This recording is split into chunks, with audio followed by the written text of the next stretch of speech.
morning, everyone. My name is Dawn Patrick. I lead the technology and life sciences practice for Cherry Becker. We are a top 30 CPA and advisory firm serving high-growth companies. It's our privilege to continue as a sponsor of TAG, the Summit, and the Top 40 Innovators program. And it's my personal privilege to have been involved with TAG and the Summit for over 10 years. So without further ado, I'm introducing our first speaker of the day, and we should get started quite well with this. Joe Plumeri was named Senior Advisor of KKR and the Board of Directors of KKR Portfolio Company, First Data, in August of 2013. In his previous role, Joe served as Chairman and CEO of Willis Group Holdings, an international insurance broker.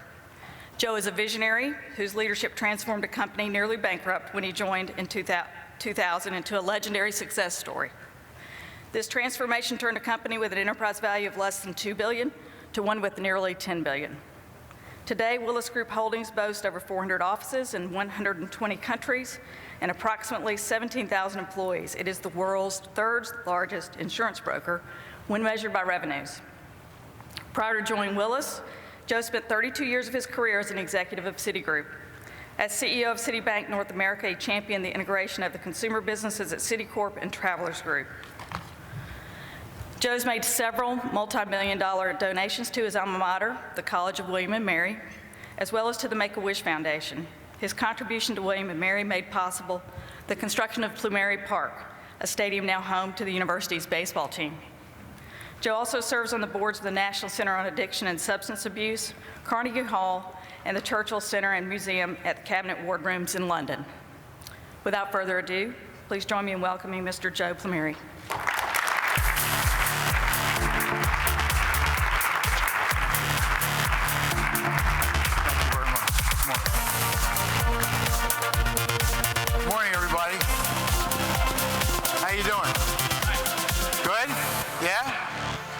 You mind if I take my jacket off? Get excited, for crying out loud. It's not meant to be sexy. So I'm supposed to talk about innovation, right? Is that what this is about? I learned about innovation when I was in college. I went to college in 1907, 08, something like that. I went to college at a place you heard called the College of William & Mary. Anybody ever hear the College of William & Mary? Yeah? Anybody graduate from there? I thought I was the only graduate. I went there in 1962. And I got there on a football scholarship, so you get a sense of how good this college. My coach, anybody a football fan here? Yeah, my coach, it was his first coaching job, was a guy with freckles who spit a lot, and his name was Lou Holz.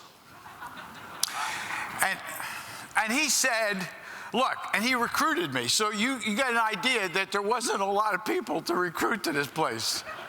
Very old college. George Washington graduated from there, Benjamin Franklin, Thomas Jefferson, Joey Plumeri.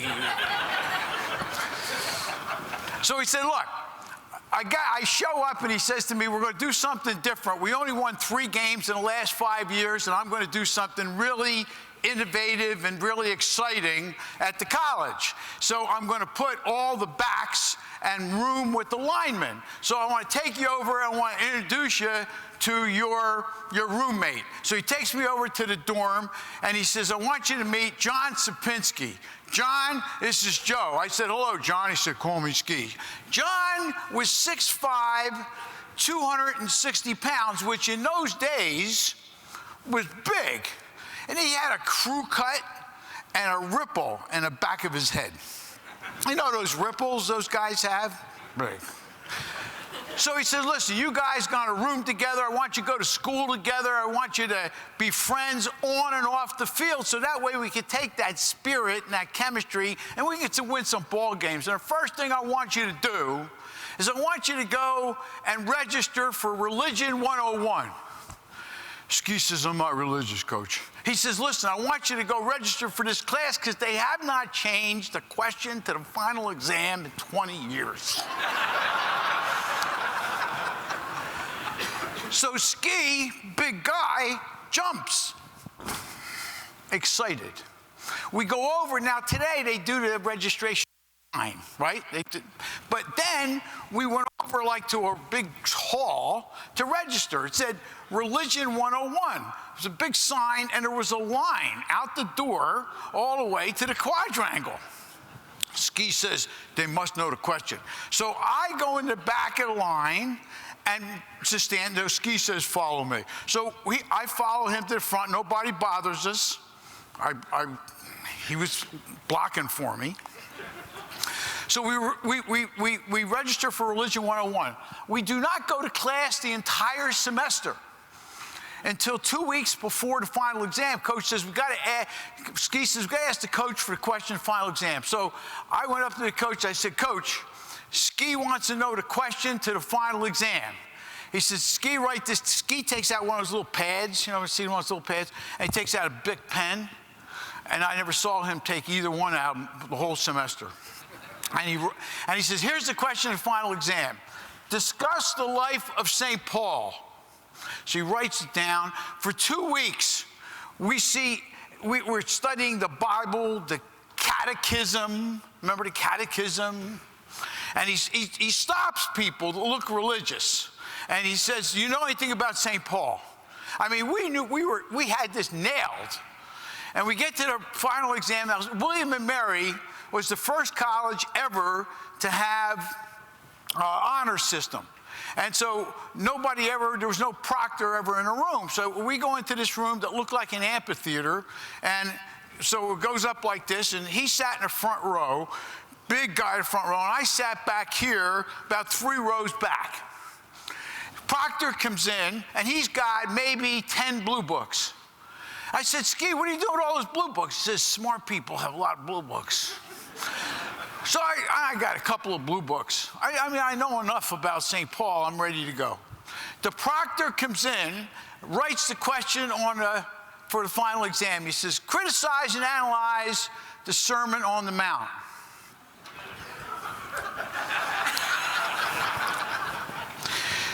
Ski's in the front row. Got the ripple? Got it? And this is what he does. He looks up at me and does this.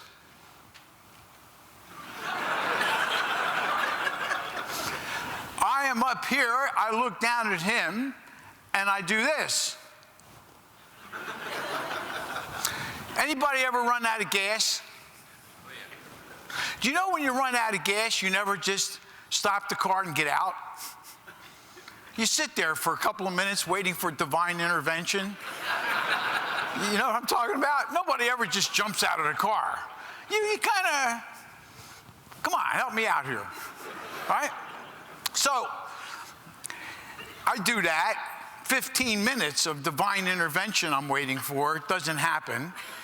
I write Joe Plumeri, and I walk down. So I walk down, Ski's on the left. He's writing, the man's writing ferociously. The information's coming down his arm, through his hand. I just don't know what he's writing. He knew nothing about the Sermon on the Mount. Nothing. As a matter of fact, I'm not sure he knew anything about a sermon at all. So I go back to the dorm. 3 hours later, Ski shows up. I said, Ski, what were you writing about? You don't know anything about the Sermon on the Mount. He says, we'll see. We'll see. About a week later, the tradition at the school is that blue books show up with your grade. I, of course, got an F. Ski gets a D-, the lowest possible passing grade. I couldn't believe the man passed. So I couldn't wait to see what he wrote. I opened the page and he writes, far be it from me, a mortal man, to criticize and analyze the words of the Lord.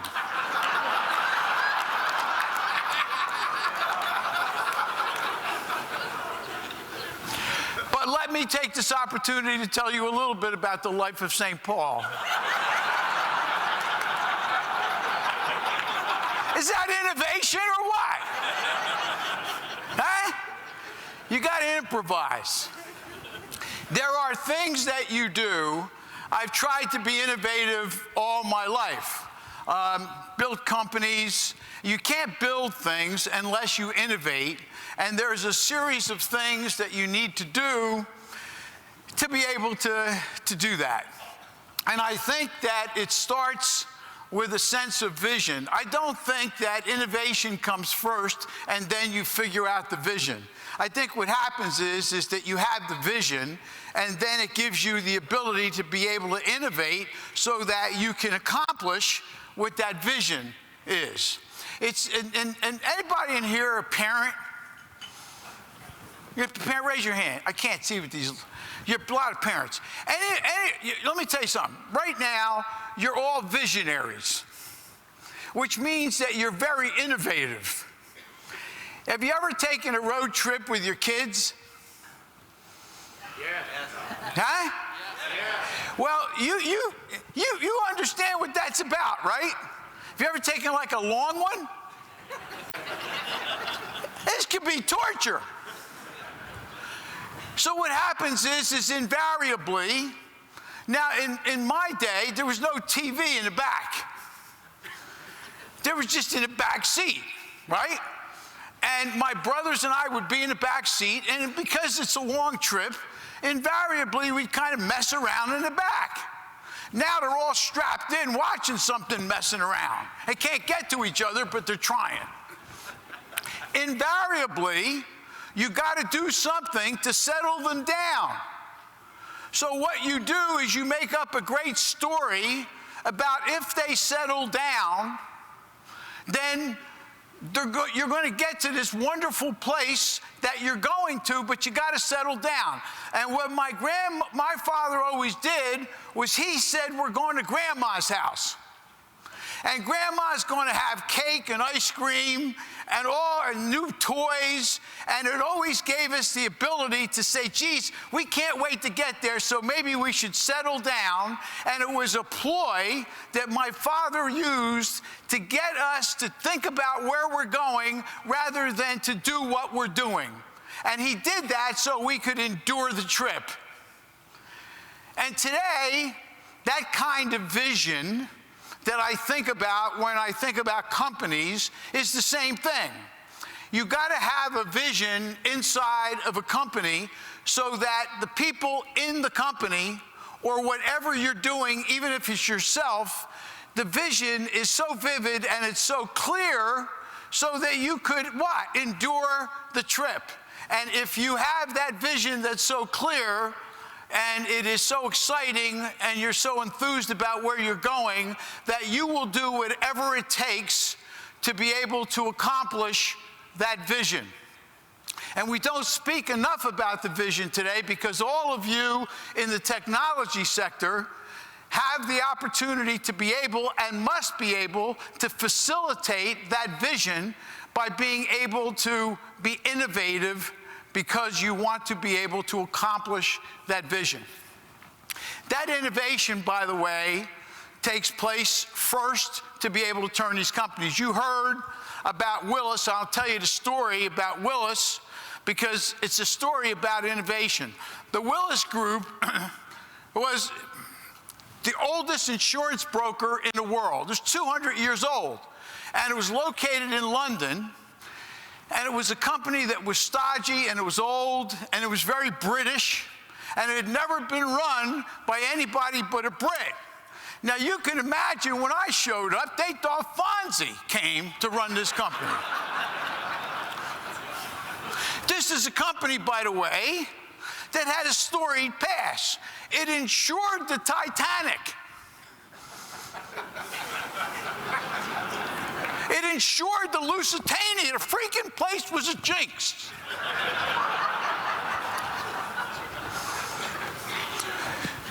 I left Citigroup. This is cool. You talk about innovation. This is cool. I leave Citigroup, and I don't know what I'm going to do. I was running Citibank. I don't know what I was going to do. I run into a guy who runs a company called KKR, big private equity on the streets of Paris. He said, what are you doing? I said, I don't know, look for my next adventure. He says, I just bought this company in London. I said, I said, Henry, I'm not, me, London, I don't think, they don't do this. He says, no, you got to go there and go see the chairman because we're going to fire him. I want you to meet him. I said, he's going to love me? So I go to the place, and it's an old building in London, and it's like really stodgy. It's one of those places where when you walk, you can hear the click of a marble. And I said to the guard, I'd like to see John Reed. And he says, the chairman. And I said, man, what a place this is. They call the guy the chairman. Maybe his middle name is John. I don't know. So take me to see the chairman. He takes me, he says, I'm going to take you to the chairman's lift. The chairman's got a lift. I didn't know what a lift was. I thought it was the thing that you lift the boards and stuff.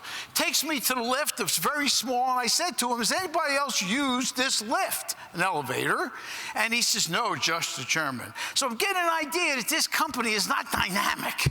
This company's not accessible. I get to the next floor, and he says, this is the chairman's floor. And I said, is anybody else on the floor? He says, nobody else is on the floor. And I said, this is it? He says, yeah, all the doors are closed. It's just his floor. Takes me in a waiting room. I wait 20 minutes. Finally, the guy shows up. He obviously is not excited that I'm there, but I really don't want the job. I don't want it. I don't want to do the London thing. And I don't know anything about insurance. So he walks in. It's a Monday morning. I spent the weekend in London. Most of you would say to me, how was your weekend? How you doing? Did you enjoy the sights? Whatever the case may be. He says to me, I do not think KKR should hire you. I said, now I'm sitting back uninterested. Like that kind of sit back like you don't care, right? And then when he says they shouldn't hire you, I sat up. I said, why not? He says, because you don't know anything about insurance. He says, this company's never had anything but a British chairman, and you don't have any international experience. Now I am sitting straight up, and he has my attention. I didn't want the freaking job when I got there. So I said to him, figuring that I would try to extract some degree of comedy out of the guy, I says, it's not true that I do not have international experience. He said, I don't see where you have international experience. I said, I do. I have relatives living in Sicily. The guy, excuse my language, but I'm Italian from New Jersey, pissed me off. I leave the meeting. I had no intention whatsoever of taking that job. I called Henry Kravis. I said, I'm going to take the next plane home. We'll talk about doing this job. He says, what changed your mind? He said, I said, the reason I changed my mind is because the guy, number one, told me that an American had never run the company. That got to me. That really got to me. He said, I didn't know anything about anything. That got to me. And I said to myself, this is a good chance to really show what I can do and how innovative I could be in taking some of the techniques of the things that I've done in America and take them over to London and show how innovative we could be. I never forgot, so I take the job and we have a meeting of a room this size of all the top executives of this company. And he's sitting behind a desk introducing me. He reads his final speech, which is unexciting, unenergetic, and boring. Doesn't look up once. Then he says to me, and I'm sitting next to him at the desk. I've never sat next to somebody while I was giving a speech. So he says to the audience, and now I want to introduce the new chairman and CEO, Willis. He said he has no insurance experience. He has no international experience. and he's going to need a lot of help. Here's the new chairman and CEO, Joe Plumeri. I take my jacket off, as I just did. I walk from behind the desk, and I go into the office. The Brits thought they were under attack and that I was Fonzie. So I say to them, look, one day, this company, now understand it's a private company. KKR taking the company private. They hadn't made money in 12 years. Their revenue hadn't grown an inch. There was no sense of innovation, no sense of technology, no sense of the future. And I told them, I said that this insurance broker will now be the most innovative in the world. We will use technology to be able to replace that which we do in processes so that we could be faster, we could be quicker, the prices could be better. I said, everything we do is going to change and transform us so that we become one of the great insurance brokers of the world. And one day, the stock will be $30, $40, $50 a share. And I'm jumping up and down as I'm doing it, and they think I'm nuts. There was no stock.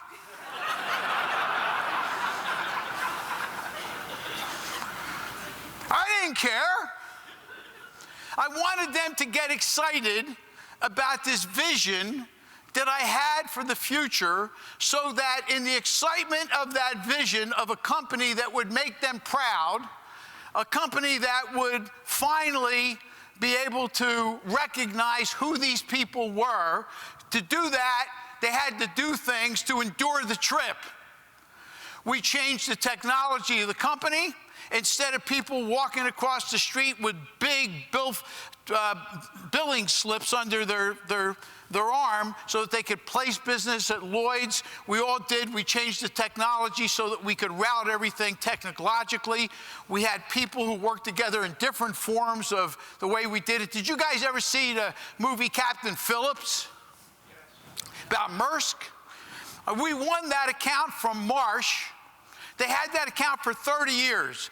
Because through technology and because through innovation, I had all of the aspects of Willis lined up against the backdrop of what Maersk needed, so that when they saw us and they saw that we could work together against their needs, against the backdrop of asking them questions of how we can make them better, we won that account because we became the most innovative insurance broker in the world. Because there was a vision, that vision had to be supported by innovation. So when you talk about innovation in the next several hours, understand that there's got to be something behind that. That story took place in 2000. The Willis story is an interesting one, because today the stock it was $3 a share privately and it's $45 a share today.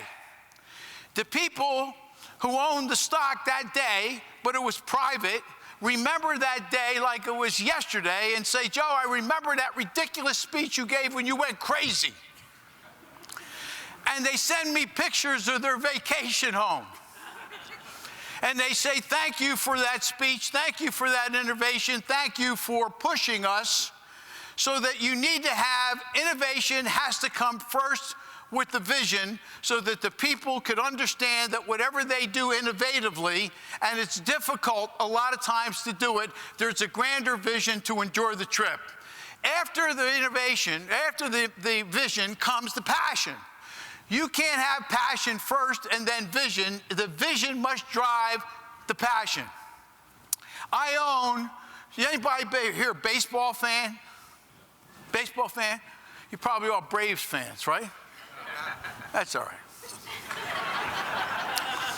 No, I'm sure. My father was 80 years old. 21 years ago. And he just had a quintuple bypass.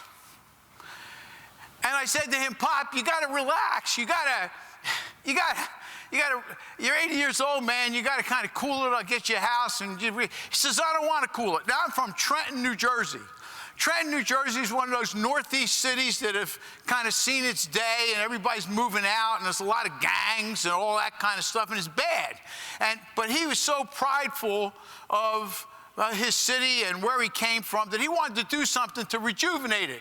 And I said, well, what do you want to do, Pop? You're 80 years old. What do you want to do? He says, well, I think we ought to have a baseball team come to Trent. And I said, Pop, you're crazy. You can't have a baseball team. Nobody cares about that. And he says, I see this land along the river that's a garbage dump, that one day we can put a baseball field there, we can have a mall there, we can have shops, we can have restaurants, and we can have a marina where everybody can come and feel a lot of pride to come back in the city. I'm trying to talk him out of it, but his vision is so clear that he will do anything innovatively, as off the wall as he possibly could, to be able to get this done. So I say to him, thinking it can't be done, he's 80 years old, and who cares about that? And baseball, I said, look, if you can get a stadium built, knowing full well the city doesn't have housing, city doesn't have anything, I said, if you could do that, then I'll buy the baseball team. Not knowing what I'm talking about, but I'm just trying to,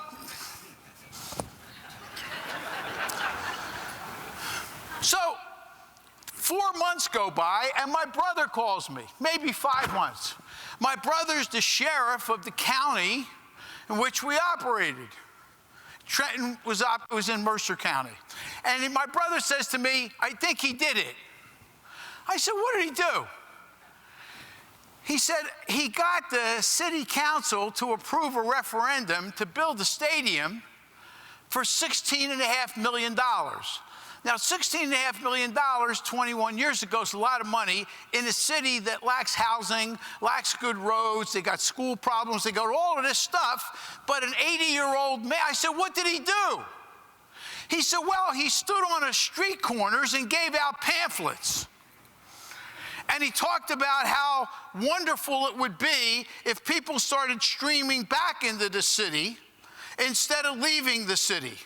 And that wouldn't it be great if city became rejuvenated, reborn, and reinvented by virtue of this baseball stadium and this team. And he said he went on TV almost every day with the compassion and the passion that he showed because of this vision that he had. Notice I haven't had dream. Dreams are very nice when you sleep, but nothing happens when you sleep. You got to have a vision that is clear, that motivates you to be able to have that passion that you exude to make things happen. And then I said, and he says, and then not only the TV, but he was on the newspaper. He had articles in the newspaper every day. The man went all over the place so that people got so excited, first over him and an 80-year-old man being so excited about his vision that the man would do anything. You talk about innovation, he did anything. He was shameless because the vision was so much bigger than whatever he thought he was himself. I said, Pop, that's great. I heard that Butch, my brother, said that you got the stadium. Geez, that's great. What he did to get it is he got 1,500 people in a candlelight parade in the middle of Trenton going to City Hall so that all the councilmen could see these people wanted this stadium. 1,500 people. You got to be really innovative to do that. They passed a referendum. He says, now will you get me the ball? Now will you get me the team? So I'm still worried about his heart. And I said, Pop, I'd love to do it, but I'm still worried about your heart. You don't have a team. He says, if I get a team, will you get me the ball? Would you do it? I said, yes, I'll do it. I get a call weeks later from the owner of the New York Yankees, whose name is George Steinbrenner. He's a friend of mine. And my assistant says, George Steinbrenner's on the phone. He never calls me, never. I pick up the phone, I said, George, to what do I owe this pleasure? He said, are you related to Sam Plumeri? I said, yes, I am. He said, tell him to stop harassing me. said, what's he doing?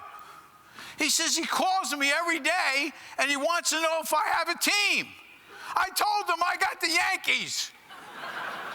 He says, no, I want a minor league team. The way it works is you don't call an owner and you get a team. You got to get a franchise from Major League Baseball to be able to do that.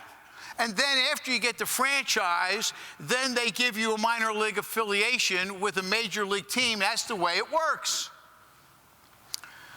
So after I heard that, and you talk about a guy who did everything he possibly could, innovation takes lots of different forms. But this guy did everything he possibly could to make the vision that was so clear that that passion shone every day. And when you talk about technology, it's nice because it's the roadway and the gateway to the future and a lot of things. But if you don't have innovation that comes from not only the technology that breeds it, but the heart that drives it, it doesn't work. So I say no, even though he's done everything I asked him to do. And I tell you this because it's important that you couple the innovation and the technology with the heart at the same time. I don't do anything. He goes out and raises the money himself, but it's all debt. All debt. He runs the team by himself for a year, and they become affiliated with the Detroit Tigers. At the end of a year, it's very successful, but a lot of people in the league are resentful of this old man who went out and got the debt himself, which is a story by itself. But the league rules said you have to have enough equity against the debt to be able to continue owning the team. The season's over. There's a meeting in Trenton, and he calls me. He's now 81, 82, because it took a couple of years to do this. And he said, I need you to come to Trenton. In a frail 82-year-old voice. I said, Pop, what's the matter? He says, you got to come to Trenton. I go into a room with 3 people in the front of the room clearly wanting to snatch my father's vision for the city away. The city's already been built. The garbage has been removed, and you could see the remnants of the vision taking place. And the meeting began by saying, if you don't have enough equity against the debt that you have, we're going to take the franchise away from you. I could see my father starting to tear up. And I said to myself, why did it take you so long for your heart to kick in? You saw how creative and innovative this man got so that his vision could come true and his passion shone through. Then what were you doing and what were you looking for and where was your head? But more importantly, Joe, where was your heart? So when I saw that, I looked at the front of the room and I said to these guys, your equity is covered, I'll take care of it. So I put the money in. My father never looked so good in his life. He felt a sense of pride, not because he now had his team secured, but because his son was on his side. And I hadn't recognized that. And in our life, innovation and technology and all that stuff is good, but we can't remember or forget the things that got us to where we are, and that's because we allowed our heart to shine through. The rest of the story is a wonderful one. In the last 20 years, Trenton has been the minor league team of the year, 5 of those 20 years in the United States. It has pumped in over $20 million a year of revenue to Trenton. They built an arena in Trenton that houses a professional hockey team, a professional basketball team. The whole waterfront is a marina and shops where people come in from out of town. And there's this beautiful stadium with a statue outside the stadium because of a dream, but more importantly, a vision that a man had. And he did anything he possibly could innovatively to be able to do that. So when you think about what we're doing. And by the way, that team today, all because of that vision, we went from Detroit. His dream was to always have the New York Yankees to be affiliated because he grew up with DiMaggio and Berra and Rizzuto and all those guys. I did too because they were short, and And I said, the thing I'm going to do is eventually become affiliated with the Yankees. And about 10 years ago, after he had died, I signed a contract with the New York Yankees, and now Trenton is the AA affiliate of the New York Yankees. And I remember last year when Derek Jeter was on rehab and he played, in our ballpark, I couldn't help but remember and think about this wouldn't be happening if it wasn't for an 80-year-old man who had a vision, who did everything he possibly could. He went beyond innovation to make this happen. So it starts with a vision. That gets you the passion. The passion gives you the ability to endure anything you have to do innovatively to make sure that that happens. And every time I think of that story, and every time I think about an obstacle that I have and I have to overcome, what I think about is my father and what my father would say to me. And he would say to me, you could do that. You could figure out how to do that, Joe. This year will be the 21st year in the stadium. We've had over 5 million people attend that ballpark, and it's been one of the most greatest experiences of my life because I figured out that it wasn't the baseball business. It was the business of making people feel good. I told the staff, don't ever worry about the score. I can't control the score. You can control how you make people feel. And if you make people feel good, then that's all that counts. And that's why that stadium is packed every day, and that's the reason why people come there. In 20 years, nobody's ever told me to score. They've just said to me, Joe, I went to your ballpark, and you made me feel good. I had a great time with my kids. I've done more innovative things with that thing. I had a dog that actually attacked an umpire, and I got thrown out of the game. Innovation. I'm trying to do things that are exciting and innovative so that people could come to the ballpark. My father said to me, Joe, I got a dog who catches fly balls. I said, what do you mean he catches fly balls? He says, you got to come and see the dog. Had a hat, a glove, a uniform on. And I said, he's going to break his jaw. He said, he gets it from the side like a Frisbee. And he's catching the balls, and everybody in the stands are going crazy. And I said, what else does this dog do? He says, well, he's a bat boy. He gets the bats. And he does. I said, what else does he do? He says, well, he gets the lineup card, takes it to home plate, and gives it to the umpire. What else does he do? He says, well, you tell me what do you want me to do about the seventh inning umpire called the bad play at second base. And I said, that umpire, the dog should go on the umpire.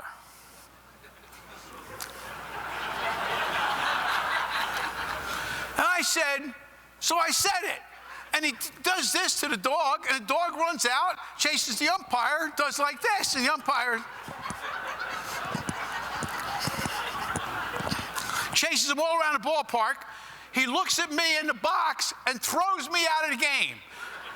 The first time in the history of the Eastern League, the owner's been thrown out of the game. He threw the dog out of the game. A dog has never been thrown out of the game. He threw everybody he could out of the game. I was on ESPN the next day. Talk about innovation. I couldn't have enough seats the rest of the season for everybody to see that dog. I bought the dog. With innovation, you have to believe that anything's possible. You can't innovate. It starts with the vision. You go to passion, and then there's got to be an inner belief that anything is possible. Because innovation comes with a teammate, and that teammate's got to be a belief that you can do anything. And if you innovate, you can get there. In 2008, I bought this company at the worst possible time. Remember, 2008 was not the greatest time ever. I buy a company for $2.1 billion in June. I have no idea that the following fall, the world's going to fall apart. This company has 6 offices in Chicago. I got 2, now I got 8. And obviously what I need to do is to integrate them. The deal gets closed in November, and my financing falls apart because the credit markets, for those of you in the finance business, the windows were closed. So I had to go out and borrow money at 13% interest to close the deal, because that's when the sharks come around, when there's no other place to go. So I get the deal done, and now I got to integrate. And that's the way you actually do deals. You integrate so you save money and you build a culture. So I got all these offices in Chicago, and I said, I got to find a place for these offices. You talk about innovation.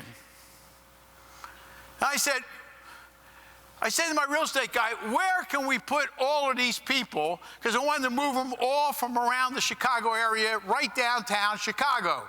Unemployment in Chicago in 2009 in February was in excess of 12%. So he gives me a list of all the buildings, and one of them was the Sears Tower. And I said, that's got to be an interesting choice. I said, because I think that probably the vacancy rate is big, because everybody believes that's the next building to be attacked. The World Trade Center and then the Sears Tower. And every time the lease was up, people would move out because they would be fearful that that would be the next point of attack. And I'm saying to myself, geez, I can really be creative and innovative here and maybe get something done. So I said to the real estate guy, I said, let me talk to the owner of the Sears Tower. I go see the guy and I said, look, I just need about,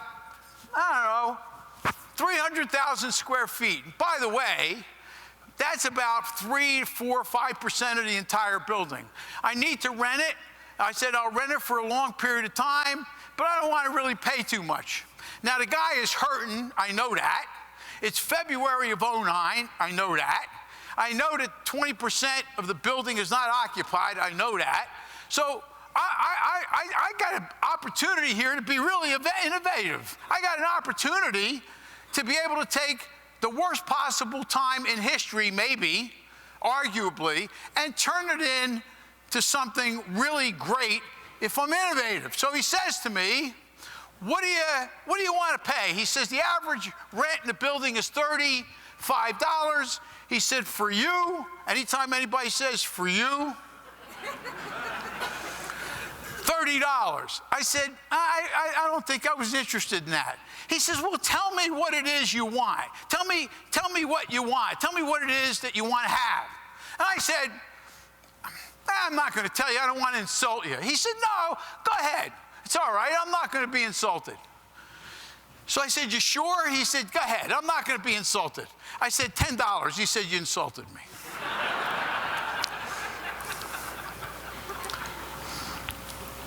I said, I'm sorry, I didn't mean to do that. So I got up to leave. As I get up to leave, I walk about 5 feet, and he's down to $20. So I said to myself, this is good. I keep walking every 5 feet. It's $10. Finally, we agree on $14.50 a square foot. Now, this is Chicago in the Sears Tower. Now, you all know, if you know the real estate business, $14.50 a square foot, that's pretty cheap, right? Anybody cheaper than that? That's pretty good. So he says, look, you made a great deal. Congratulations that we have a deal. I said, nah, not exactly. He says, what do you want? I said, the problem with this building is it's a jinx. He said, what do you mean? I said, people with the Sears name, Sears Tower, they all think it's the next terrorist attack. You got to change the name to a dynamic name, a name that everybody will see up there that will change the image of Chicago and the skyline. I said, well, what name is that? I said, Willis. Nobody Nobody knew who the hell Willis was. They thought Willis was that little kid on television. What's up, Willis? I wanted that to be up. So I'm as innovative as I possibly can be. I said, you changed the name, I guarantee you that the whole idea of this town and the building will change and the jinx will go away. He says, I don't know if I could do that. I said, you own the building, you could do that. Comes back the next day and he says to me, I can do that. He says, but I got to charge you. I can't give it to you for free. Now, understand, up until then, he said white, I said blue.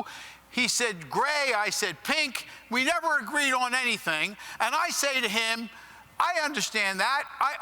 I'll do that. How much do you want? He's amazed at the fact that I have now said yes to him. He said, I got to charge you $1 million a year for the life of the lease. I said, no problem. He says, do we have a deal? I said, not exactly. He said, what do you want now? I said, look, you are not my client, and all you need to do is become my client. I get the revenue from you being a client, and all you got to do is give me enough in revenue to offset what I pay you.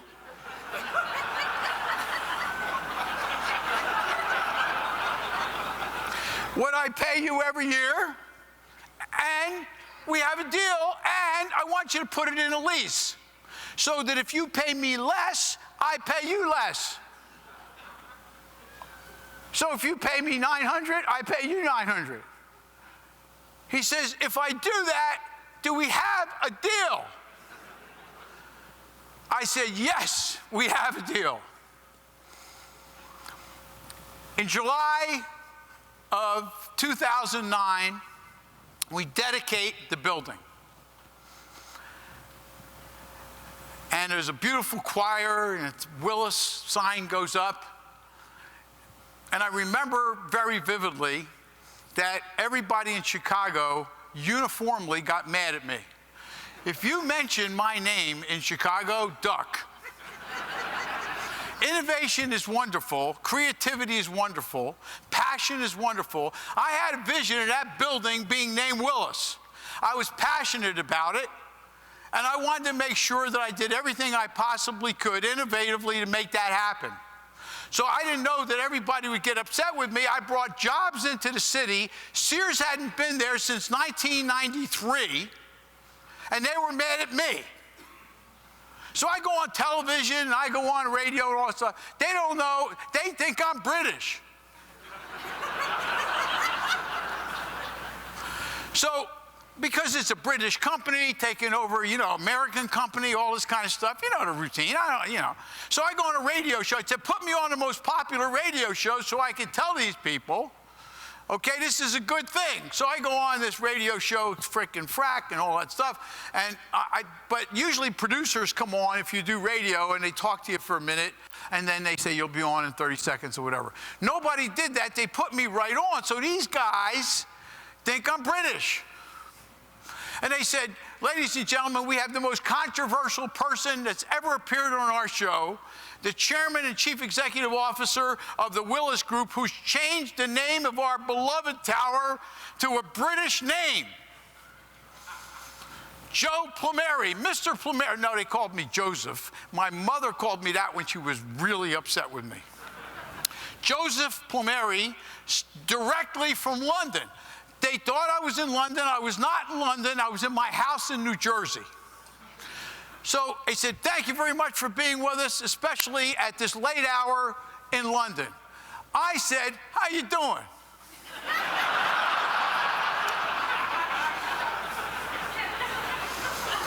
The guy said, you don't sound British. I said, I'm not British. And I'm not in London. I'm in New Jersey.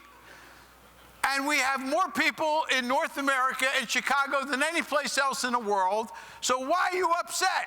We're bringing all these jobs into the city. Sears hadn't been here all these years. They took the jobs outside the city. What's your problem? For an hour, we do the questions and answers. People are dialing in, or they're going, Finally, the last guy at the end of the show says to me, He says, you sound like a feisty guy.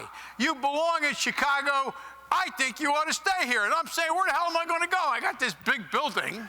I'm not going to go anyplace. That night of the dedication, Brian Williams asks me, he said, all these years that this building's been up there, and it's been called Sears, how did you come along and change the name to Willis? Why you? What did you do? This is the essence of innovation. I said, I asked.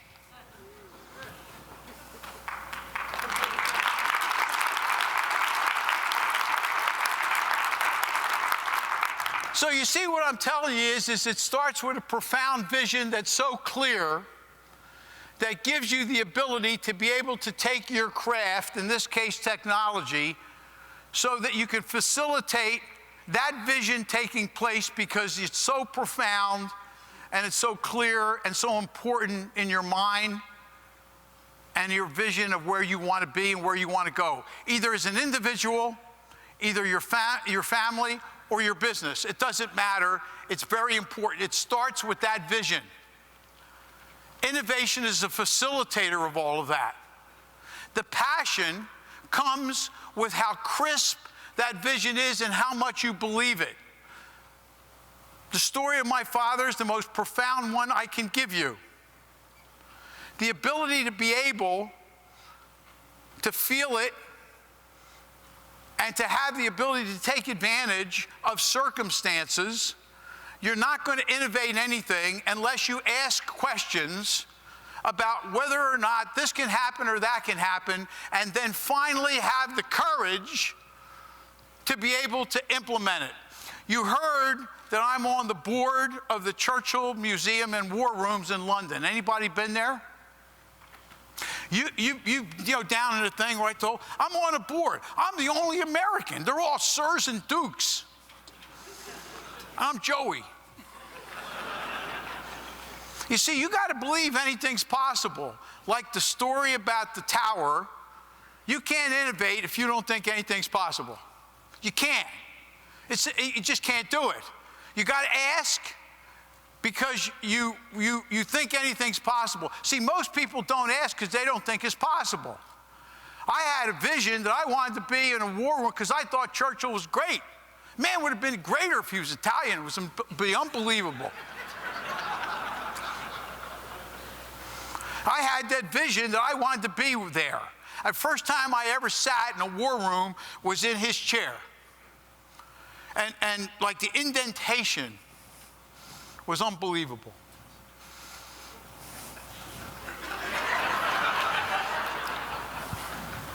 I had that vision, and I got myself in that war room. You know, I got in a war room. I got in a war room board by saying to the guy who ran it, the chairman, you need insurance for that war room and museum, and I will, whoever has your insurance now, whatever that is, I'll get it for you cheaper. He says, you don't know what it is. I said, I don't care, I'll get it cheaper.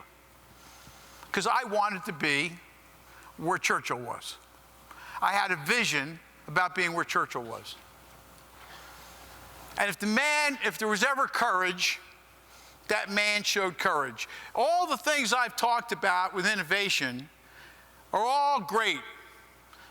But the pillar and the foundation of making all those things happen is courage. At the end of the war, after all the things the guy did, you know what he did. I mean, you saw the movies and you read the books and all that stuff. You know, fight him in the beaches, fight him in the air, never give up. All that stuff. Single-handedly, anybody would agree he kept the spirit of the British people alive during World War II. At the end of World War II, he runs for re-election and he gets beat.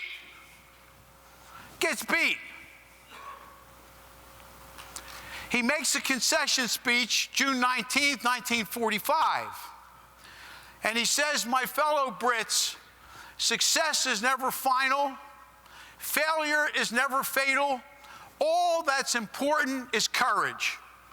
When you're up there and everything is going great, it's not final. You got to keep banging away and banging away. If you find that you have been innovative and you have the courage to be innovative because you have the vision, the passion, the ability to be able to think anything is possible, it's the courage that you need even when that innovation wins. And even though you're doing well, you can't stop innovating. You can't stop asking all the questions that you need to ask. Success is never final. You got to have the courage to keep going.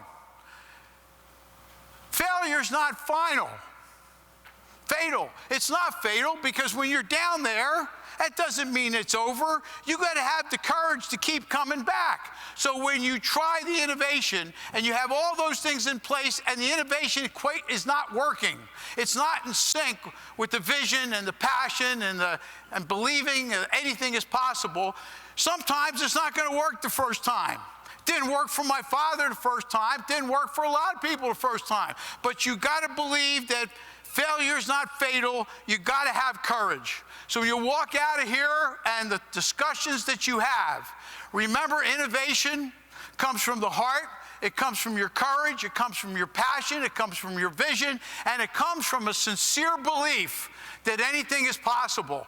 If we believe as a people, if we believe as a country, all of those tenets, that the use of technology that facilitates our future and drives all the innovation, along with our heart and our passion, there is nothing that this country can't do. Because we have not seen our finest days as long as we remember that if we couple our heart, we couple the technology together with the innovation and the passion to have the vision to make our place greater, we're going to be able to do that. It's been a pleasure to talk to you. It's been a pleasure to start your day. Thank you very much, everybody. God bless you.